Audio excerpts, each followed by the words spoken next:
I said we were going to do more problems, but first I want to remind us of something. Remember, we said that generally we say a probability is unusual if it is less than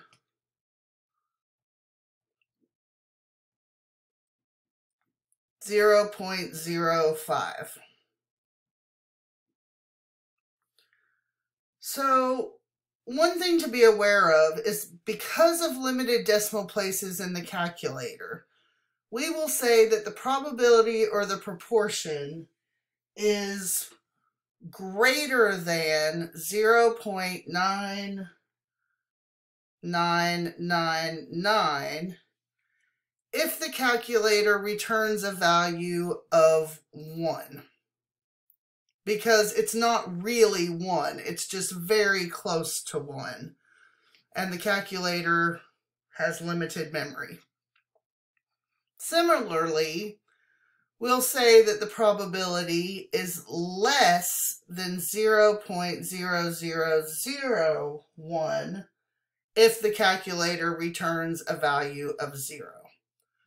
So just be aware of that. It will probably come up somewhere in the homework, possibly on the test. And I don't want you to get it wrong because you weren't aware. And let's try another problem.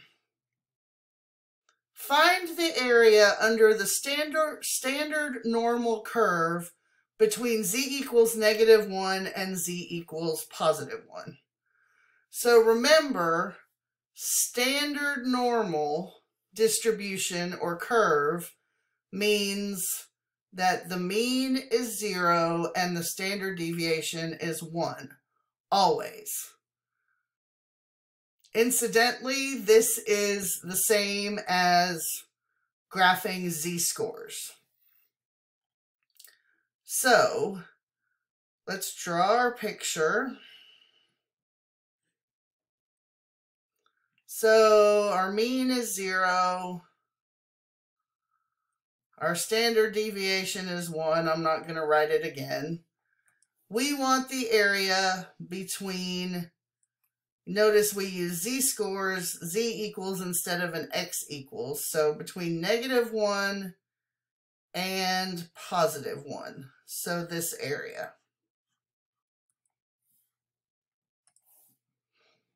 So the probability of -1 less than,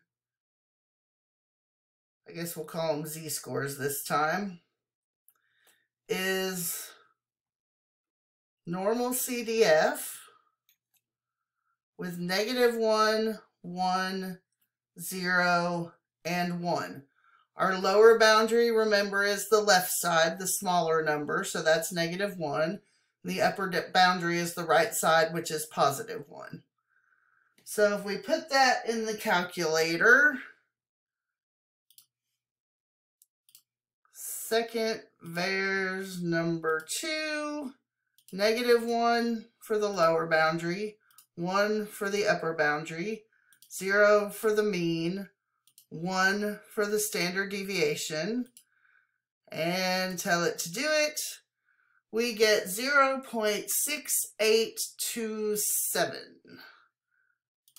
So 0.6827.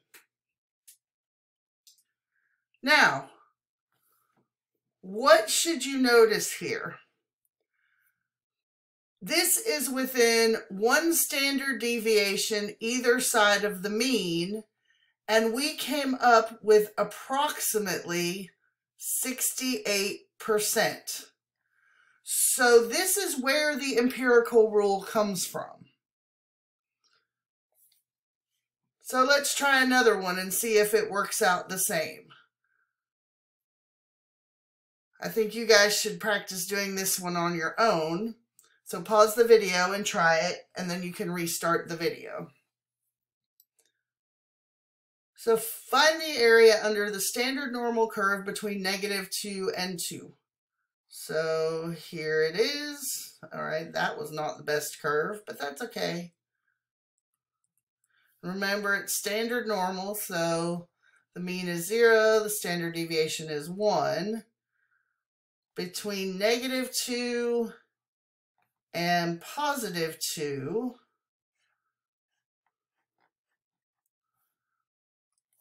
so we have,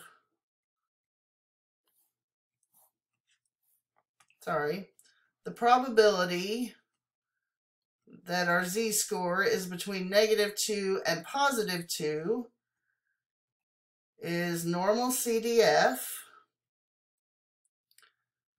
Lower boundary is -2, upper is +2, mean is 0, standard deviation is 1. And if we put that in the calculator, which I'm not going to do this time, we get 0.9545, which is about 95%.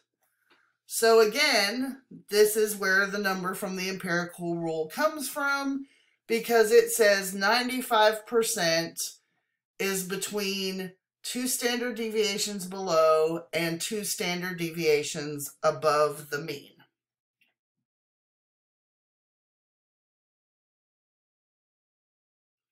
Now, let's talk about going in reverse. So remember I said mathematicians love to be able to do a problem one way and then essentially be able to undo the problem.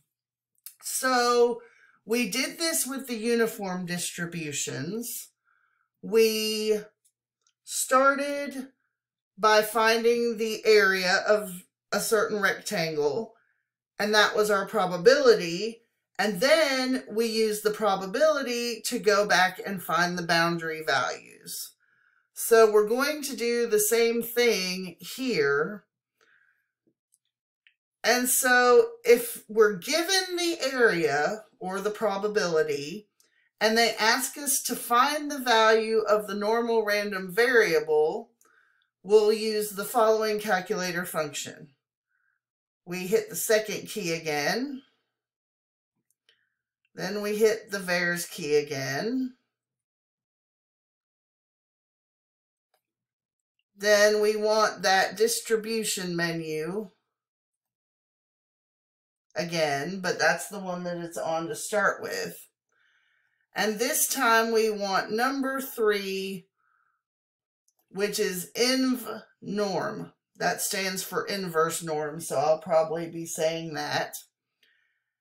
And it takes as arguments area to the left.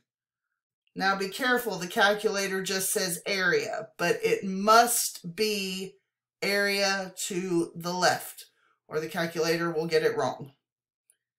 And then the mean, and then the standard deviation. So let's try an example. The scores earned on the math portion of the SAT are approximately normally distributed with a mean of 516 and a standard deviation of 116. What scores separate the top 5% from the rest of the test takers? So here's what we have. Drawing our picture again. We have a mean of 516 and a standard deviation of 116 that I'm just going to write off to the side. And we need to find this value. We don't know what it is, but what we do know is that this area I'm shading is 5% or 0.05. How do I know that this is on the right? It's because it says the top 5%. So that's the best scores. So that means they're going to be further to the right. Now, this is an area to the right.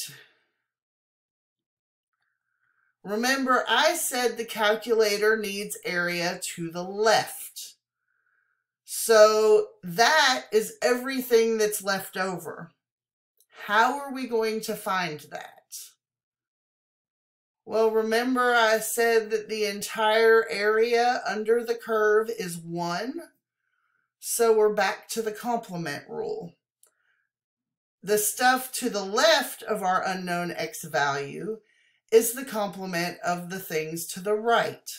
So to find our area to the left, we do 1 minus 0.05, which is 0.95. And now to find the x value, we say that x is, we go to inverse norm in the calculator. Our area to the left is 0.95. Our mean was 516, and our standard deviation is 116. So if we get our calculator back out, we go second, VARS, down to number 3, the inverse norm. Our area is 0.95. The standard the mean, was 516.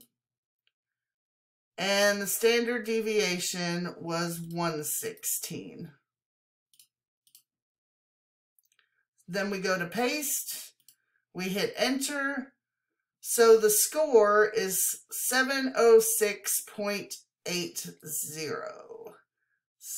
706.80. And we'll probably just round that to 706 because I think the SAT you can only get a whole number of points. I don't know. Again, Pearson will tell you. So this means that 5% of test takers scored 706 or higher on the math portion of the SAT.